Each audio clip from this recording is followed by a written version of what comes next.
नमस्कार बच्चों हम लोग पढ़ रहे थे कक्षा 9 की विज्ञान। उसमें अध्याय 1 हमारे आसपास के पदार्थ, इसके 2 भाग हम पढ़ चुके थे। तीसरा भाग है। पिछले भाग में हमने अवस्था परिवर्तन पर तापमान के प्रभाव का अध्ययन किया था। आज हम दाब परिवर्तन के प्रभाव का अध्ययन करेंगे कि किसी पदार्थ की जब अवस्था चेंज होती है, ठोस से द्रव या द्रव से गैस, तो क्या उसका दाब का भी उस पर प्रभाव पड़ता है? तो बिल्कुल पड़ता है। देखिए, दाब परिवर्तन से क्या होता है, दाब मुख्य रूप से गैसों पर लगाया जाता है। ठोस पर या द्रव पर दाब बहुत कम उपयोग होता है, लेकिन गैसों पर दाब का बहुत ज़्यादा उपयोग होता है। देखिए, गैसों का दाब बढ़ाने से गैस के कण पास पास आ जाते हैं और अधिक दाब पर गैस जो है द्रव में परिवर्तित हो जाती है। गैसों के कण हमने देखा था पहले वीडियो में कि गैसों के कण जो है ठोस और द्रव की तुलना में बहुत दूर दूर होते हैं, लेकिन जब उस पर दाब लगाया जाता है तो उनके कण बिल्कुल पास पास आ जाते हैं और यदि बहुत अधिक दाब लगाए जो गैस जो होती है द्रव अवस्था में परिवर्तित हो जाती है। देखिए, जैसे ये चित्र के द्वारा समझिए, गैस की मान लीजिए नॉर्मल स्थिति है। ये एक सिलेंडर है और इसमें एक पिस्टन लगा हुआ है। ये गैस के अणु हैं। ये एक नॉर्मल स्थिति में पिस्टन है। जब इस गैस के पिस्टन को और दबाया जाता है, मतलब इस पर दाब लगाया जाता है, तो गैस के कणों के बीच की जो दूरी थी वो कम हो जाती है और गैस के अणु जो है पास पास हो जाते हैं। और जब इस दाब को और हटा दिया जाता है, दाब कम कर दिया जाता है, पिस्टन ऊपर खींच दिया जाता है, तो गैस के अणु जो है दूर दूर हो जाते हैं। तो यही है कि गैसों पर दाब लगाने से उनके कण पास पास आ जाते हैं और यदि इस दाब को और ज़्यादा बढ़ाते जाएं तो एक स्थिति ऐसी आती है कि गैस जो है द्रव में चेंज हो जाती है। जैसे दैनिक जीवन में उदाहरण देखें तो हमारा जो एलपीजी सिलेंडर होता है, एलपीजी का फुल फॉर्म क्या होता है? लिक्विड पेट्रोलियम गैस, मतलब तरल पेट्रोलियम गैस।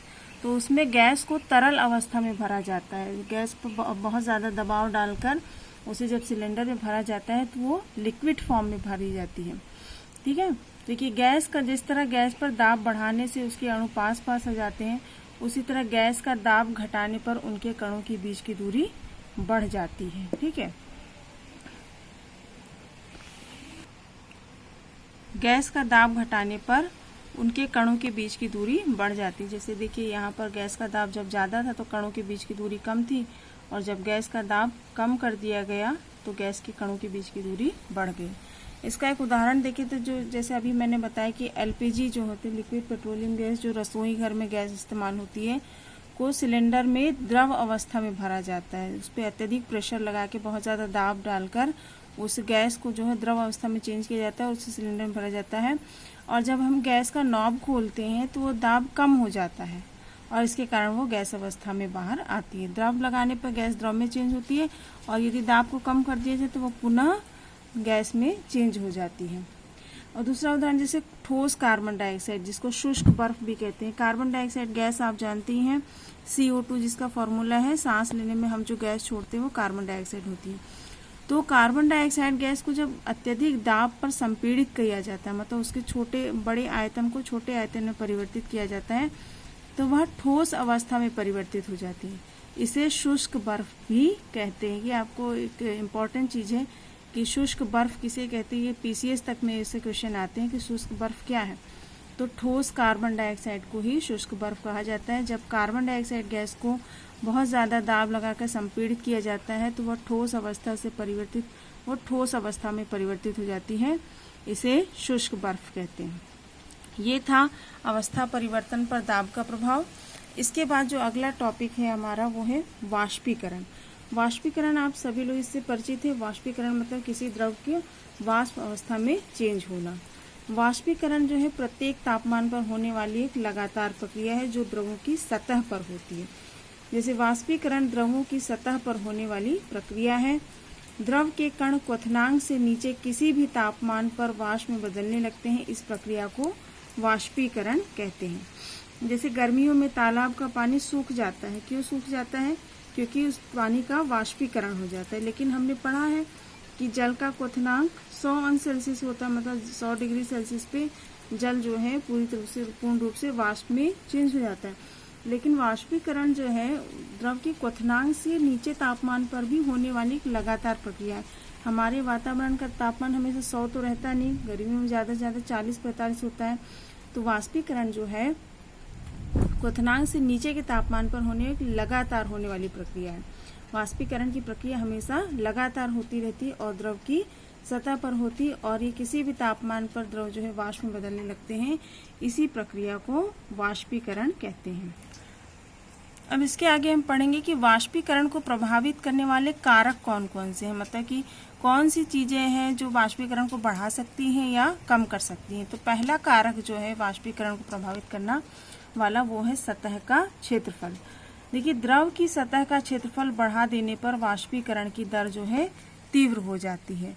ठीक है, इसका उदाहरण देखें तो गीले कपड़ों को यदि फैलाकर सुखाया जाए तो वे जल्दी सूख जाते हैं। क्यों सूख जाते हैं? क्योंकि फैलाने से उनका क्षेत्रफल जो है बढ़ जाता है। यदि उनको सिकोड़ के रखे तो वो कम जगह में आएंगे तो उसका वाष्पीकरण कम हो जाएगा। तो जैसे जैसे हम उस सतह का क्षेत्रफल बढ़ाते हैं तो वाष्पीकरण की दर जो है बढ़ जाती है, उसमें पानी तेजी से वाष्प के रूप में चेंज होने लगता है। दूसरा कारक है तापमान, टेम्परेचर। तापमान कम होने पर वाष्पीकरण की दर कम तथा तापमान अधिक होने पर वाष्पीकरण की दर बढ़ जाती है। सिंपल सी बात है कि तापमान ज़्यादा होगा तो वाष्प बनने की दर तेज होगी। गर्मियों में पानी जल्दी सूख जाता है, मतलब वाष्पीकरण की दर तेज होती है। और सर्दियों में तापमान कम होता है तो वाष्पीकरण की दर कम हो जाती है। जैसे सर्दियों में फर्श पर पड़ा हुआ पानी देर से सूखता है, जबकि गर्मियों में यह जल्दी सूख जाता है, क्योंकि गर्मियों में तापमान ज़्यादा होता है और सर्दियों में तापमान कम होता है। तीसरा जो कारक है आर्द्रता, जिसको हम नमी कहते हैं, वातावरण वायुमंडल में नमी। तो वायुमंडल में यदि नमी की मात्रा या आर्द्रता की मात्रा अधिक होती है तो वाष्पीकरण की दर कम हो जाती है। जैसे कि उदाहरण देखें तो वर्षा ऋतु जो होती है, बारिश का मौसम जो है, उसमें वायु में नमी की मात्रा ज़्यादा होती है और इस वजह से वर्षा के सीजन में वाष्पीकरण की दर कम हो जाती है। कपड़े हमारे देर से सूखते हैं या फर्श पे पानी गिरा है तो वो भी देर से सूख जाता है, देर से सूखता है। उसका कारण यही है कि वायुमंडल में नमी की मात्रा ज़्यादा होती है। अगला जो कारक है वो है वायु की गति। वायु की गति तेज होने पर वाष्पीकरण की दर बढ़ जाती है। ठीक है, जैसे यदि हमने घर में पोछा लगाया है और पंखा तेजी से चला दे तो वो पानी जल्दी से सूख जाता है, होता है ना। और यदि पंखा ना चलाए तो वो देर से सूखता है। तो पंखा चलाने से क्या होता है, वायु की गति बढ़ जाती है। तो वायु की गति अगर तेज होगी तो वाष्पीकरण की दर भी तेज होगी, और वायु की गति धीमी होगी तो वाष्पीकरण की दर भी धीमी होगी। उदाहरण वही है कि तेज पंखे के नीचे कपड़े जल्दी सूख जाते हैं या फर्श पर गिरा हुआ पानी जल्दी सूख जाता है। तो ये थे वाष्पीकरण को प्रभावित करने वाले कारक। अगला जो टॉपिक है वो भी वाष्पीकरण से ही संबंधित है, वह है वाष्पीकरण से शीतलता, मतलब वाष्पीकरण से हमें ठंडक का एहसास कैसे होता है। देखिए, वाष्पीकरण के दौरान द्रव के कण अपने आसपास के वातावरण से ऊर्जा अवशोषित कर लेते हैं और वातावरण से ऊर्जा की हानि होती है और वातावरण शीतल हो जाता है। जैसे गर्मियों के दिन में हम अपने घर के बाहर ठंडक करने के लिए वहाँ पानी के छींटे मारते हैं।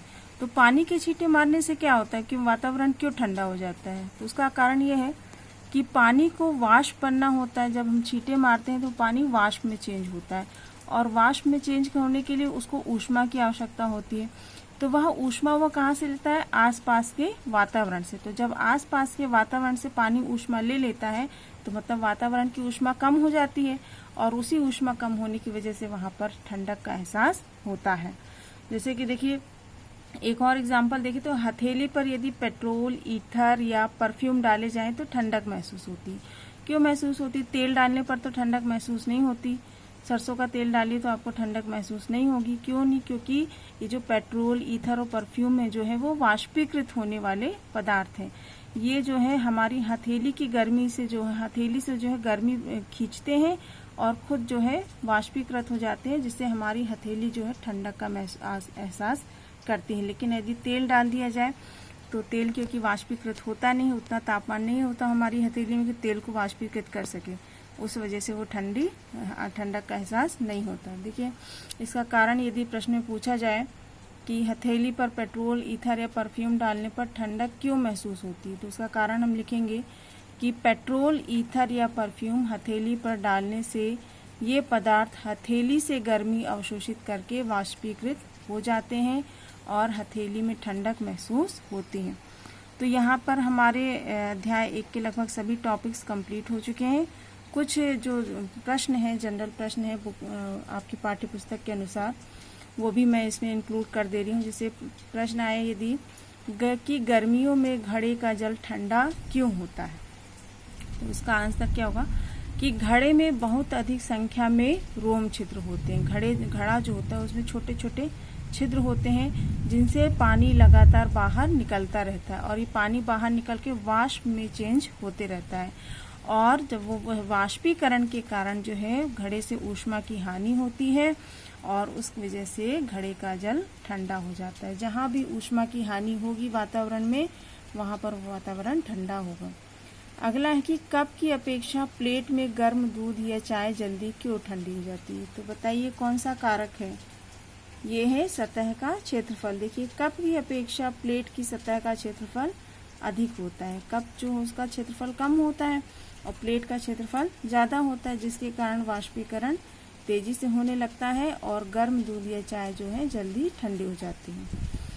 अगला क्वेश्चन है कि गर्म शुष्क दिनों में कूलर की हवा ठंडी क्यों लगती है। गर्मी के मौसम में हमें कूलर की हवा ठंडी लगती है, तो कूलर की हवा ठंडी क्यों लगती है, तो इसका आंसर होगा कि गर्म शुष्क दिनों में अधिक तापमान और कम आर्द्रता होती है। गर्मी के दिनों में तापमान ज़्यादा और वायुमंडल में आर्द्रता कम होती है, जिसके कारण वाष्पीकरण की दर जो है बढ़ जाती है, और वाष्पीकरण के कारण कूलर के अंदर से ठंडी हवा कमरे में फैलकर ठंडक प्रदान करती। कूलर के अंदर से नमी युक्त हवा बाहर आती है, और उस हवा का जो है हवा की जो नमी होती है उसका वाष्पीकरण होता है। वाष्पीकरण होने के लिए वो कमरे के वातावरण से ऊष्मा ग्रहण करता है, और इस वजह से कमरे का तापमान कम हो जाता है। तो यहाँ पर आपका अध्याय 1 लगभग कंप्लीट हो गया है।